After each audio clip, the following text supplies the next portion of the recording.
देवकी का पुत्र मेरे मृत्यु का कारण कैसे बन सकता है? वासुदेव के पीछे शेषनाग थे। तुझे मारने वाला गोकुल में सुरक्षित है। राजा उग्रसेन मथुरा के राजा थे।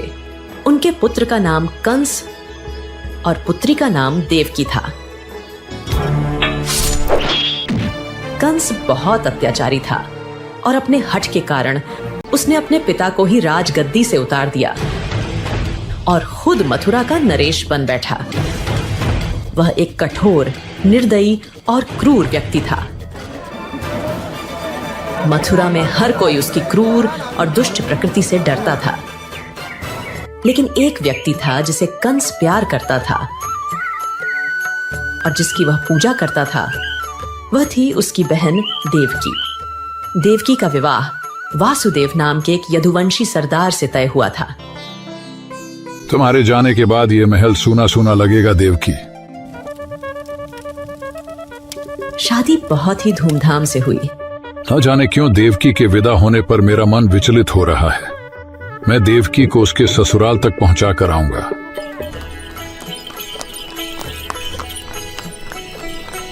विवाह के बाद कंस अपनी प्यारी बहन देवकी और बहनोई वासुदेव को उसके ससुराल पहुंचाने जा रहा था। जब वे रास्ते में थे, तभी अचानक आकाशवाणी हुई। हो क्रूर कंस, तू क्यों इतना खुश है? सावधान, जिस बहन को तू इतना प्यार करता है, उसी के गर्भ से जन्म लेने वाला 8वां पुत्र तेरी मृत्यु का कारण बनेगा। देवकी का पुत्र मेरे मृत्यु का कारण कैसे बन सकता है? यदि ऐसा है तो मैं देवकी का ही वध कर देता हूँ। आकाशवाणी सुनकर कंस अपनी बहन देवकी को मारने के लिए आगे बढ़ा। मैं इसे मार डालूंगा, इससे पहले कि वह 8वां पुत्र जन्म ले। कंस, तुम नहीं समझते कि तुम कौन सा पाप करने जा रहे हो? तुम्हारी प्यारी बहन को उसके विवाह के दिन मारना अन्याय है, महापाप है। अगर तुम देवकी को छोड़ दोगे तो मैं तुम्हें वचन देता हूं कि हमसे जन्मे हर बच्चे को मैं स्वयं तुम्हें सौंप दूंगा। मेरा विश्वास करो। ठीक है, मैं देवकी को छोड़ दूंगा, लेकिन मैं यह निश्चित करूंगा कि तुम अपना किया हुआ वादा निभाओ। फिर उसने अपने सिपाहियों को मथुरा वापस चलने का आदेश दिया। जब वे मथुरा पहुंचे, उसने वासुदेव और देवकी को कारागार में डाल दिया। जैसे ही देवकी की पहली संतान का जन्म होता है, अपने वचन अनुसार वासुदेव अपनी पहली संतान को लेकर कंस के पास आते हैं। बालक को देखते ही कंस के मन में ममता के भाव आ जाते हैं। कंस सोचता है, इसने मेरा क्या बिगाड़ा है? मुझे तो खतरा 8वीं संतान से है। कंस का मन बदल जाता है। ले जाओ अपने बच्चे को। ये विधान के अनुरूप नहीं हो रहा है। अगर कंस के मन में ममता के भाव जाग गए तो भगवान अवतार कैसे लेंगे? नारद जी कंस से मिलने आते हैं। नारद जी के एक हाथ में एक कमल का फूल रहता है। कंस, मुझे ये बताना, इस फूल की पहली पत्ती कौन सी है और 8वीं पत्ती कौन सी है? इसकी तो हर पत्ती पहली और हर पत्ती 8वीं है। तो इसी प्रकार तुम्हें क्या पता उस आकाशवाणी ने कैसी गिनती कराई हो? ऐसा भी तो हो सकता है इस कमल के फूल की तरह पहली संतान ही 8वीं संतान हो। वह कारागार में जाता है। देवकी, मुझे बच्चा दे दो। कंस ने देवकी से बच्चा छीन लिया और उसके पैरों को पकड़ लिया। फिर उसने उसे जमीन पर पटक दिया, जिससे वह बच्चा उसी क्षण मर गया। इसके बाद कंस ने 7 बच्चों को भी इसी तरह मार डाला। समय बीतता गया। देवकी 8वीं बार गर्भवती हुई। क्या मेरी आने वाली संतान भी मारी जाएगी? हे भगवान विष्णु, कुछ चमत्कार करो प्रभु। उस क्रूर कंस से हमारे पुत्र को बचाओ। श्रावण मास की अष्टमी तिथि थी। मथुरा में एक भयानक तूफान उठा। मूसलाधार बारिश हो रही थी और आकाश काले बादलों से ढका हुआ था। देवकी 8वें बच्चे से गर्भवती थी।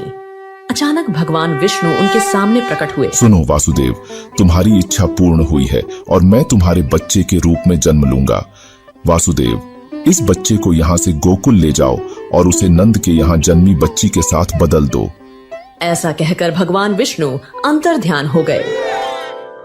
मध्य रात्रि में एक बालक का जन्म देवकी से हुआ।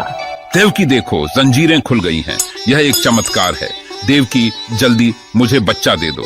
मैं इसे हमारे मित्र नंद के घर गोकुल ले जाऊंगा। जैसे ही वासुदेव ने जाने की तैयारी की, जेल के दरवाजे अपने आप खुल गए और सभी सैनिक गहरी नींद सो गए। वासुदेव गोकुल की ओर चल पड़े।